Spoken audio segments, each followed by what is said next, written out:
Alhamdulillahilladzi hadana lihada wa ma kunna linahtadiya laula an hadanallah. Asyhadu an la ilaha illallah wahdahu la syarikalah wa asyhadu anna Muhammadan abduhu wa rasuluh. Allahumma sholli ala nabiyyina Muhammadin wa ala alihi wa man tabi'ahum bi ihsan ila yaumiddin. Faya ibadallah, usikum wa nafsi bitaqwallah, faqad fazal muttaqun.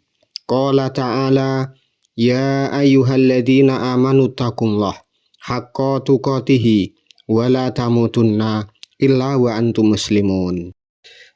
Jamaah Jumaah rahimakumullah. Puji syukur mugi tansah kunjuk dumateng Allah Subhanahu wa taala ingkang tansah paring rahmat lan taufik dumateng kula lan panjenengan.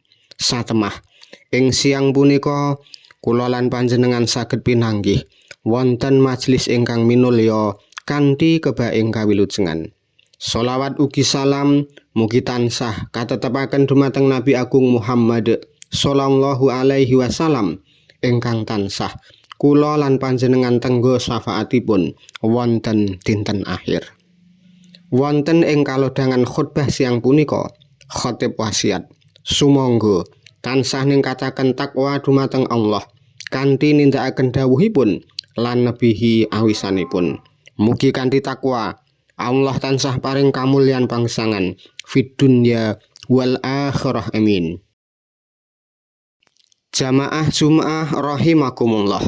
Wulan Syawal punika asring dipun sebat minangka wulan kagem mbuktekaken bilih takwa kula lan panjenengan boten namung wonten ing lisan, nanging ugi wonten ing pakarti utawi akhlak. Saksampunipun kula lan panjenengan nempa diri wonten ing madrasah Ramadan, pranyata tugas saklajengipun inggih punika njagi laku becik dumateng sesami, utaminipun dumateng keluarga lan tangga tepalih. Mila wonten ing mimbar khutbah Jumat siang punika kepareng khatib aturaken saperangan dawuh Islam ing bab nyataken kabecikan ing keluarga lan masyarakat. Sepisan nyataken sesambetan ing keluarga. Keluarga punika tiang-tiang ingkang paling caket lan paling gadah hak nampi kabecikan saking kula lan panjenengan sedaya. Ampun ngantos kula lan panjenengan ketingal sae ing jawi nanging malah kasar utawi mboten gatekaken keluarga piyambak. Allah Subhanahu wa taala paring pepemut. Ya ayyuhalladzina amanu qu anfusakum wa ahlikum nara. He wong-wong kang padha iman, reksanen awakmu lan keluargamu kabeh saka geni neraka. Rasulullah sallallahu alaihi wasallam ugi paring sabda, bilih ukuran tiang ingkang sae punika dipun tingali saking cara piyambakipun mulyakaken keluarganipun. Panjenenganipun ngendika, khairukum li ahlihi wa ana khairukum li ahli. Sing paling apik ing antarane sira kabeh yaiku wong sing paling apik marang keluargane, lan aku wong sing paling apik marang keluargaku. Tuladha saking nyataken kabecikan dumateng keluarga saged kula lan panjenengan wujudaken mawi perkawis-perkawis ingkang prasaja nanging ageng paedahipun. Kadosta nggadahi lati ingkang alus nalika ngendikan kalian garwa lan putra-putri, boten gampil duka sarta mratelakaken raos asih lumantar wekdal ingkang mentes kagem kempal sesarengan sanadyan namung sekedhap. Kanthi mbiasakaken paring puji dumateng saenipun keluarga lan mbiyantu pakaryan griya kanthi lila legawa. Punika sampun dados bukti bilih kula lan panjenengan saestu nindakaken dawuhipun agami kagem mulyakaken baiti jannati utawi griya ingkang kados dene swarga. Ingkang kaping kalih ngiyataken sesambetan kalian tangga tepalih. Tangga tepalih punika sedherek ingkang paling caket menawi kula lan panjenengan nembe nandhang reribet. Agami Islam nggatosaken sanget babagan hak-hak tangga. Malah imanipun setunggaling tiyang punika dipun kaitaken kalian caranipun piyambakipun mulyakaken tangganipun.